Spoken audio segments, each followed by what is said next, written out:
Kalosas Vrikame!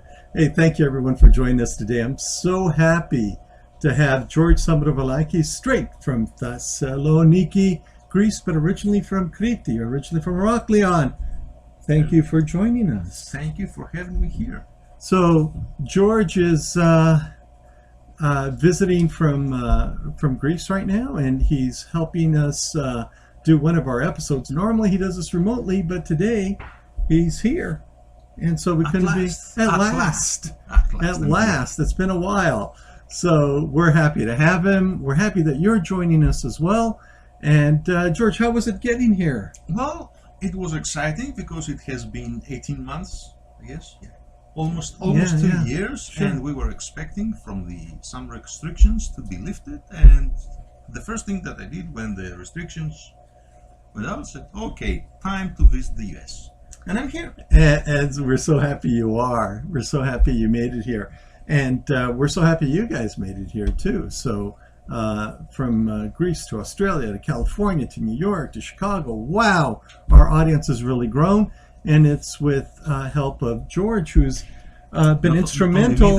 There are lots of friends that are helping. Yeah. It's something we have created a new bunch of friends all around Greece. They want to help, they want to share recipes. It's something exciting. It certainly is, and it's so much fun. But especially you know, you've been so instrumental in finding chefs in Thessaloniki and Crete, and pretty much anytime you visit some part of Greece, you're knocking on a restaurant door saying, hey, do you want to participate in cooking with Greek people? And 9 times out of 10, they're so happy to. Yeah, because first of all, they realize that there is a value to what they do. It's not on their small community. They can extend what they do, and they know that when they're cooking and they're cooking with love, it's something that they want to share with other people.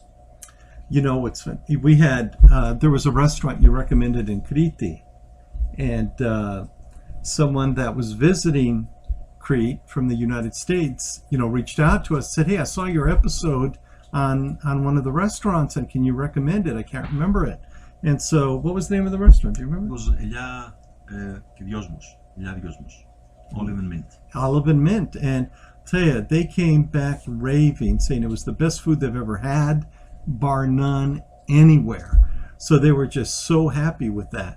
And so we hope that you're getting the same kind of interaction with restaurants. Well, I hope you watch us, you know, participate with these restaurants here, and then when you go to Greece, you go visit them. And I know we've had several in Thessaloniki, and we're going to do more in Thessaloniki. Of course, because 2 weeks ago, UNESCO named Thessaloniki as a culinary capital of Europe. Wow. So congratulations, Thessaloniki. Wow. No, that's exceptional. And I'm so happy to see Greece being recognized for its culinary efforts. I mean, because they're just amazing over there, what they do. So, and we couldn't be, you know, happier for Greece. My God. No, this is just wonderful. And, but, you know, today you're showing us a lamb. You're going to show us how to prepare a lamb, right? It's out of tradition, because Greeks, they are using lamb for ages. Because the land of Greece, it has mountains, rocks, plains, sea, everything is not one terrain. Mm-hmm. So Greeks, and especially in small villages, what it was easy to have was sheep, goats, chicken, and the wealthy families, they had also a pig for lamb, for pork. Only in the plains, in the very big areas, they had cows. It's difficult to have cows in a small island. Mm-hmm. So the easiest part was the lamb. The easiest part was a goat. So there are plenty of recipes, plenty of variations how to use lamb meat. So what we're gonna do is a roasted lamb in the Furuno. So we have an outdoor oven that uses wood. It's a wood outdoor oven, and you'll see it here in a minute.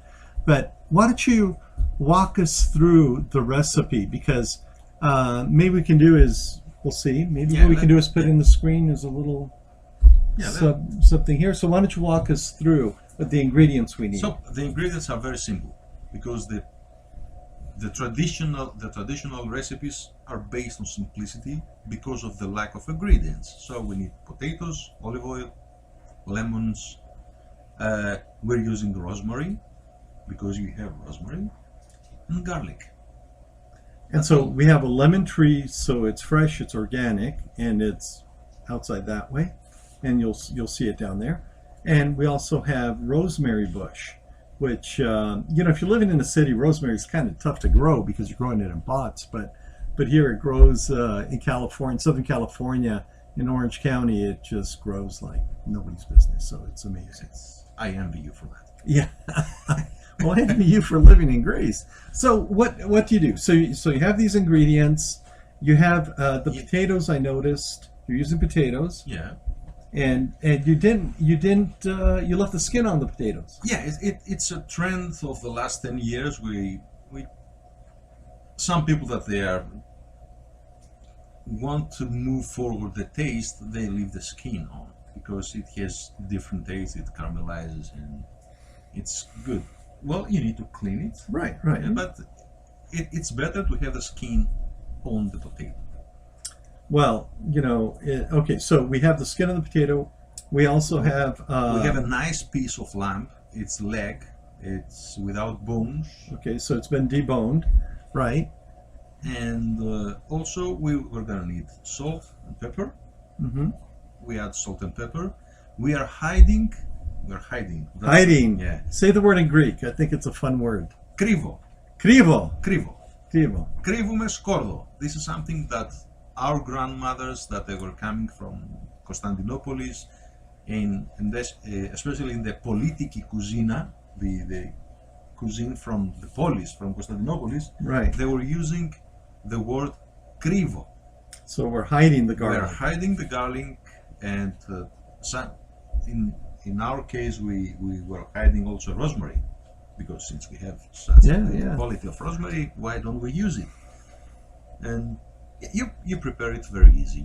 You cut the potatoes in 4, not in small chunks, because you want them to caramelize and be crunchy.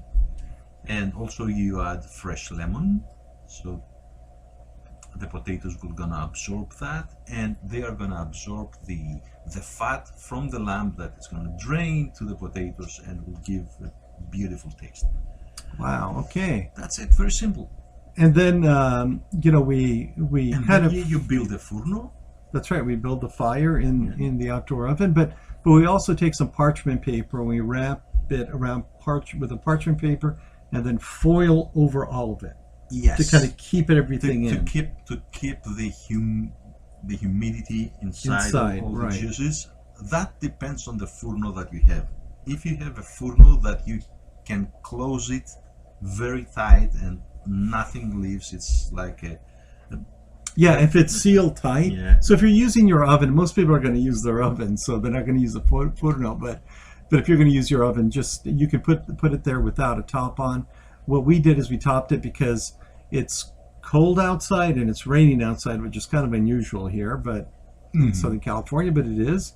And we weren't sure if we're going to generate enough heat because the oven is outside, and so we decided to really cap all this. But I'm looking forward to it. I think it's going to be a lot of fun. It's going to be a lot of fun and tasty. And tasty too. Yeah, absolutely, and tasty.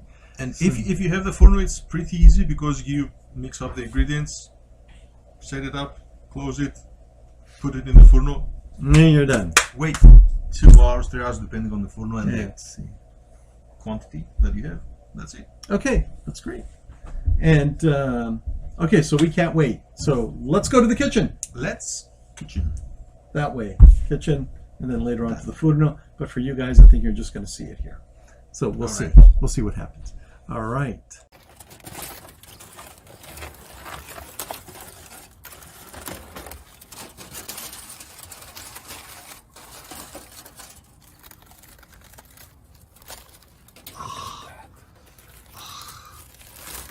Oh, yeah.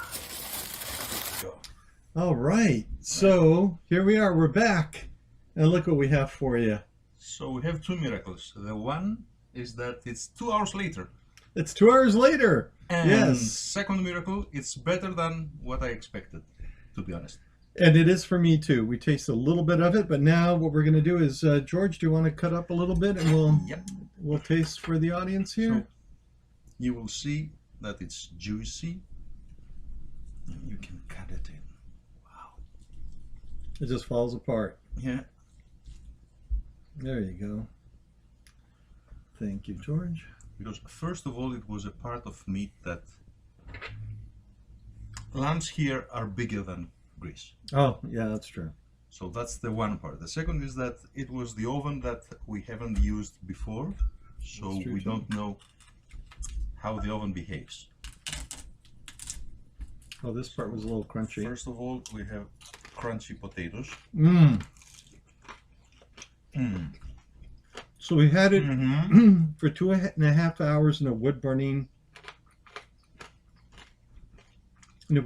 oven. So when you do it at home in your oven, it's 350 degrees Fahrenheit for about 2.5 hours. And now, No. oh my God, that is delicious. I think that this is. That is delicious. So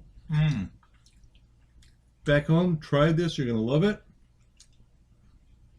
And we're going to post the recipe and everything online. So please try it. Post your pictures. Let us know what you think and how you did. And in the meantime, I'm going to say thank you to George Sambrovalakis for helping me. You did a great job. Actually, you did all the work. So that's even better. And thank you for being here and helping out with all this. This is wonderful. And we'll see you all next time. Yes, us. Yes, And yes, us.